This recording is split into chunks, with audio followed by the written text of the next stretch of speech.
CM योगी करने जा रहे हैं बड़ा खेला, घमासान के बीच पीएम मोदी से की मुलाकात। लोकसभा चुनाव 2024 विपक्ष से ज्यादा सत्ता पक्ष के लिए एक झटका था। उत्तर प्रदेश ने बीजेपी को जो झटका दिया है उसकी खलबली अब तक है। इस बीच राजनीतिक गलियारों में अफवाहों का बाजार भी गर्म है। राजौरी में सेना के शिविर पर गोलीबारी, एक आतंकी ढेर, सर्च ऑपरेशन जारी।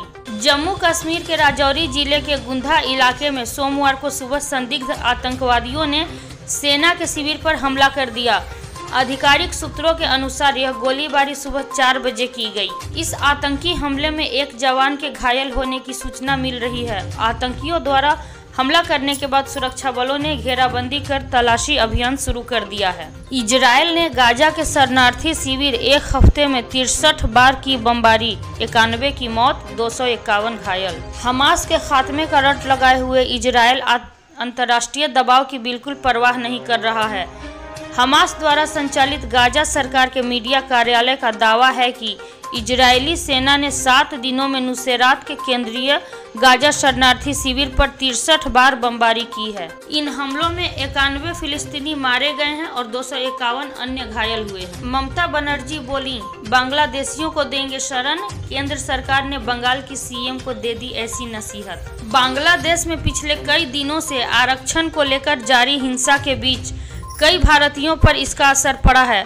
कई भारतीय छात्र और वहां काम करने वाले लोग हिंसाग्रस्त बांग्लादेश में फंसे हुए हैं। इस बीच पश्चिम बंगाल की मुख्यमंत्री ममता बनर्जी ने बयान में कहा कि उनकी सरकार बांग्लादेश में फंसे पश्चिम बंगाल के नागरिकों को वापस लाने में मदद करेगी। पहली सोमवारी पर बिहार में बड़ा हादसा, भागलपुर में 4 दोस्त डूबे, 3 की मौत। भागलपुर के नवगछिया में सावन की पहली सोमवारी पर बड़ा हादसा हो गया।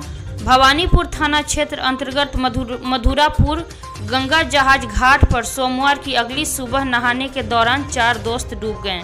इनमें से 3 की मौत हो गई जबकि एक की तलाश जारी है। मरने वालों में कुछ किशोर और युवक हैं। ये सभी नवगछिया थाना क्षेत्र के नया टोला के रहने वाले थे। कल सुबह ही मिल जाएगा सभी कर्मचारियों को यह बड़ा तोहफा। इसके बाद सैलरी में होगी बम्पर बढ़ोतरी। केंद्रीय सरकारी कर्मचारी और श्रमिक परिसंघ के महासचिव एसबी यादव ने कैबिनेट सचिव को पत्र लिखकर 8वें वेतन आयोग के गठन की मांग की है। पत्र में पुरानी पेंशन योजना को बहाल करने की मांग भी की गई है। जम्मू कश्मीर के राजौरी में आर्मी कैंप पर बड़ा आतंकी हमला, ताबड़तोड़ फायरिंग, मुठभेड़ जारी। जम्मू कश्मीर के राजौरी में गुंधा खवास इलाके में आतंकियों ने सेना के एक नए कैंप पर हमला किया है। सोमवार सुबह आतंकियों ने कैंप पर अचानक फायरिंग शुरू कर दी। इसके बाद सेना ने मुंहतोड़ जवाब देना शुरू किया। सावन के पहले दिन से बिहार वासियों को मिलेगी गर्मी से राहत, मौसम विभाग का ताजा अपडेट। आज से सावन माह की शुरुआत हो गई। सावन के पहले सोमवारी को लेकर शिवालय में भारी भीड़ जुटी हुई है। वहीं आज से बिहार वासियों को उमस भरी गर्मी से राहत मिल सकती है। पिछले कई दिनों से पटना सहित सभी जिलों के लोग उमस भरी गर्मी से परेशान हैं।